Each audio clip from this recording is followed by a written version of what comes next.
So, as a belated birthday present to my mum, I'm going to bake her a cake. I'm hoping it's going to turn out alright and it's going to be quite an impressive cake. But I'm not really a cook, so we'll just go with that and we'll wait and see what happens. So far today, I've already called my nan to iron out some of the smaller technical problems I had, and she was able to help, so that's always a good thing. I had to run out and get some greaseproof paper because I'd forgotten that, and I'm wearing, under my dressing gown, I'm wearing clothes that doesn't matter if they get stained. Right, first thing I'm going to do is line the cake tins and put the oven on. But obviously the cake tins are new. I've got to wash them first, which is a really boring thing to start with.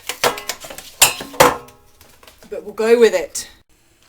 Right, I'm just lining the tins now. I think whilst I line the tins, it's probably important that we sort out a few things so that you understand. Firstly, I'm not a cook in any way, shape or form. And so what that means is that if this video is boring and holds no disasters, then something's gone wrong. So it's probably pretty safe to assume that it's not going to be as straightforward as it appears to be. Secondly, I don't have a proper recipe. I don't really cook, so I've sort of looked up different things on the internet and stuff, and I've adapted them all to suit my own. The whole idea came from a particular website, but I have changed it and adapted it to suit me, shall we say. Oh, you there? Right. Right. What I'm doing now is I'm going to grease the tins. We're dairy free in this house because me and my brother are both dairy intolerant. So I'm using Vitalite sugar. Oh.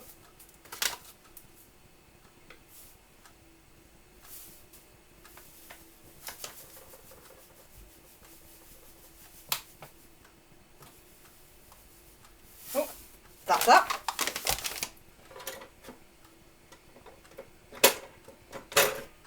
Into the bowl. So far so good. Flour.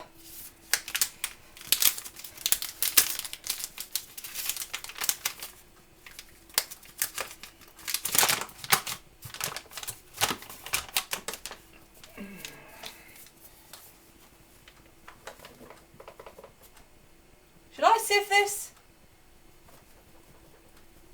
Don't even know. I'm so rubbish at cooking. Come on, flour, out you come. There we go. It's a little bit over, but it'll be fine. Should we turn that? Is that better? Put that in. Will not sieve it, apparently. Yeah, it doesn't say sieve.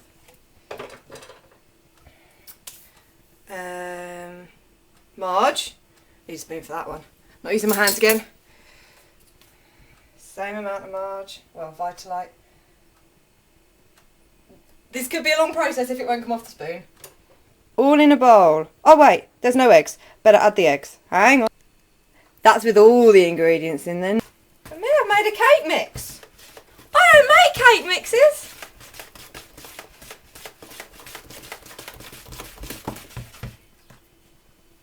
Look at that. Not bad. Quite impressed.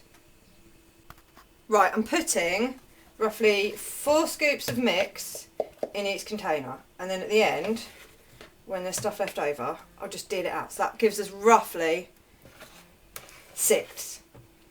Not exactly 6, but it's my best effort. And now I've lost count. Right, here we go. Mixtures in 6 different containers.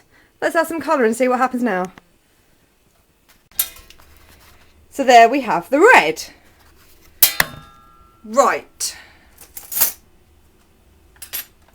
Orange. Look, they come in these tiny little bottles, but I've only used a few drops.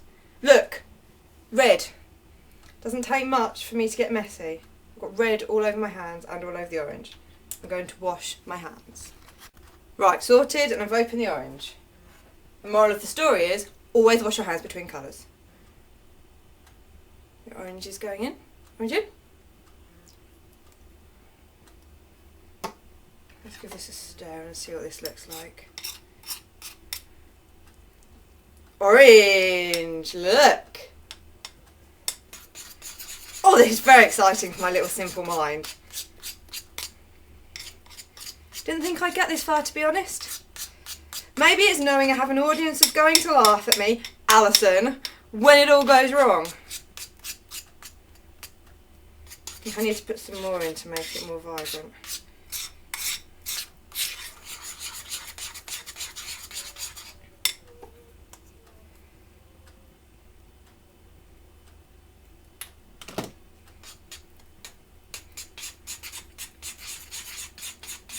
Oh, it looks like poster paint.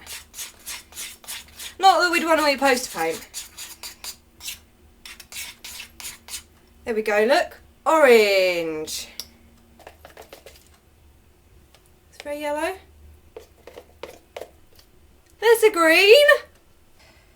Here's my blue. Very blue. Purple. Yeah! Okay, so here they are. They've got all the colours in, look. Haven't done it very evenly, so it's not in the middle, but hopefully when it cooks it'll look alright. There they are, ready to cook. Okay, so I've mixed it all up, and my wonderful taste tester has said that it tastes good, so that's always a good sign. So now I'm going to try and experiment with my roll out icing. Wish me luck. Right, I'm now rolling out this icing. It's not going very well because it keeps sticking, no matter how much icing sugar I propel into the air everywhere. So, I warned people I would make a mess when it came to flour. Well, that wasn't quite true, but now I've come to icing sugar, I can tell you that I've made this great mess. And I have icing sugar on the letters, I have icing sugar around the corner, I have icing sugar on the kettle, I have icing sugar on the letter and on my brother's tablets, I have icing sugar very much on the scissors and on the teapot and on the flour and on the icing sugar, and over here and over here. I have it all on the floor. More importantly, I have it all on me. I'm covered from top to toe in icing sugar, and so are you. My hands are. And the flip that I'm using to film this is also covered in icing sugar. I can't show you that, unfortunately. Look, it came out and it's sat on a corner rack and everything. Yeah, it's another flat pancake. I don't know why. So here they both are. They're both cool now. Just about. I think they're overcooked, which isn't a good sign, but I've done my best. So now I'm going to put the buttercream icing on. So there we go, buttercream icing on top of one. Let's see if I can stand you here. There we go, look.